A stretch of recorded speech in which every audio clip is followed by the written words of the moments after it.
ভগবান গণেশের জন্ম সংক্রান্ত বিষয় বিভিন্ন জায়গায় বিভিন্নভাবে লেখা আছে।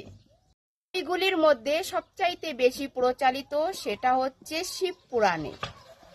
শিব পুরাণ অনুসারে একবার মাতা পার্বতী নিজের শরীরের ময়লা পরিষ্কার করার জন্য উপটান লাগালেন। সেই উপটান পরিষ্কার করে গায়ের থেকে উপটানটা দিয়ে একটা পুতুল তৈরি করলো। পুতুল তৈরি করার পরে ওর মধ্যে প্রাণ দিল। প্রাণ থেকেই ভগবান গণেশের জন্ম হলো। কিন্তু ভগবান শিব এই ব্যাপারে কিছুই জানতেন না।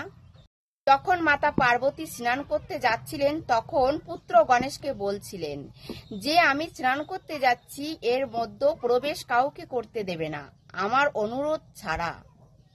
তখনই বললেন, যা আজ্ঞা মা। তখনই ভগবান শিব ওইখানে আসে এবং ভিতরে যাওয়ার জন্য শুরু করেন।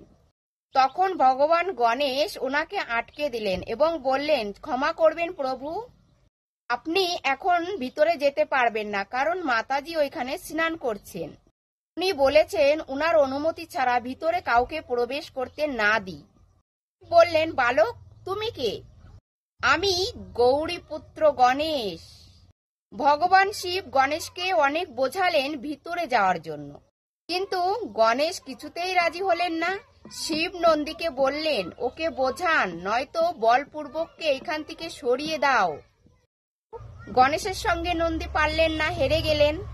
ফিরে এসে নন্দী শিবকে বলল, ক্ষমা করবেন প্রভু, এ তো ভীষণ শক্তিশালী বালক। শিব তখন বললেন, তাহলে কি আমারই শিক্ষা দিতে হবে?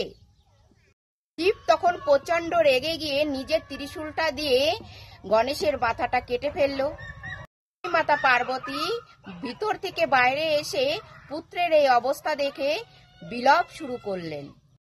এবার মাতা পার্বতী রেগে গিয়ে ক্রোধের সঙ্গে বললেন, বিশ্বে আমি প্রলয় আনব, আপনি অজান্তে নিজের পুত্রকে হত্যা করলেন।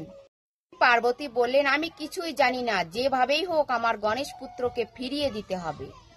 তখন শিব ভগবান নন্দীকে বললেন, তুমি উত্তর দিকে যাও, তোমার চোখের সামনে যে প্রাণটি পড়বে তার মস্তক কেটে নিয়ে আসবে। নন্দী একটা হাতি দেখতে পেলেন এবং মস্তকটা কেটে আনলেন। তখন ভগবান শিব ওই হাতির মাথাটা গণেশের শরীরের সঙ্গে জুড়ে দিল এবং সঙ্গে সঙ্গে গণেশ জীবিত হয়ে গেল। তখন ভগবান শিব গণেশকে বললেন, ক্ষমা করো পুত্র, আমি তোমাকে বরদান করছি। সমাজে আজ থেকে যে কোনো শুভ কার্যে সর্বপ্রথম তোমাকেই পুজো করা হবে, পরে অন্য দেবদেবীর পুজো করা হবে। বলা হয়ে থাকে ঋষি কাশ্যপ শিব ভগবানকে অভিশাপ করেছিলেন যে প্রচন্ড রাগের বশে নিজের ছেলের মাথা কেটে ফেলবে।